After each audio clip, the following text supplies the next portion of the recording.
Connaissez-vous l'ONG Oxfam? Sa devise, le pouvoir citoyen contre la pauvreté.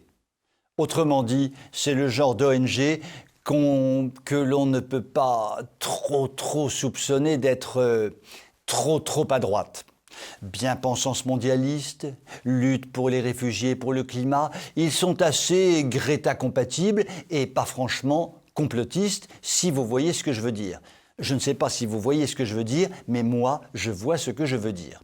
Eh bien, tenez-vous bien, les irréprochables d'Oxfam tirent la sonnette d'alarme sur les scandaleux profits réalisés par les magnats de l'industrie pharmaceutique à la faveur de la pandémie du Covid-19. Oui, ils font un dig-ding-dong alarmiste sur le sujet.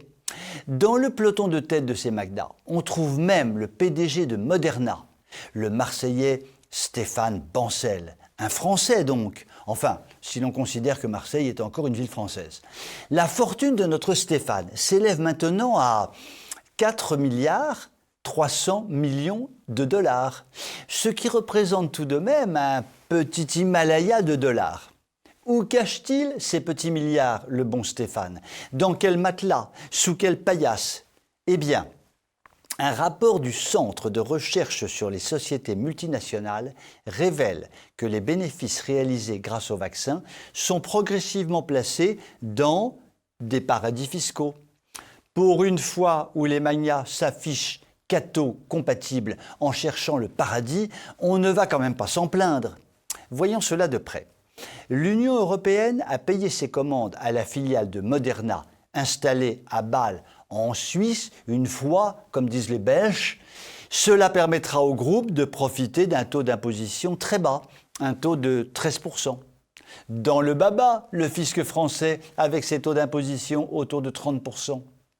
Selon le rapport, les bénéfices de Moderna devraient être normalement se trouver partout où Moderna a une activité économique, donc répartis entre ses multiples filiales à travers le monde et donc fiscalisés de façon juste.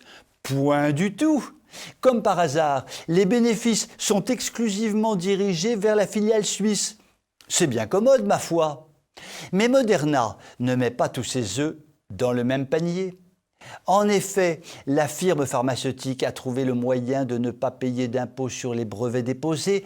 780 brevets ont en effet été déposés dans le Delaware, un État des United States pour les ignares, où les revenus des 10 brevets seront exonérés d'impôts. C'est bien commode, ma foi! Tout en sachant bien sûr que l'honorable société se débrouille pour toucher des aides publiques, pour développer ses vaccins revendus à prix d'or tout aussi honorables. C'est gagnant plus comme nous pouvons l'imaginer. Des philanthropes, ces braves gens de chez Moderna. La preuve, ils concentrent principalement leur offensive sur les pays riches qui ont les moyens de les payer et de les subventionner, le tout pour leur permettre d'engranger de juteux profits et éventuellement graisser les pattes crochues de ceux qui poussent le vaccin à fond les manettes. Je dis éventuellement, ce n'est qu'une hypothèse personnelle bien sûr. Finalement, c'est beau l'entraide sanitaire et la fraternité entre les peuples. En fait, toutes ces informations assez hallucinantes sur Moderna, données par Oxfam, l'ONG gaucho, ne peuvent être qualifiées que de complotistes. Je vous souhaite une très bonne soirée.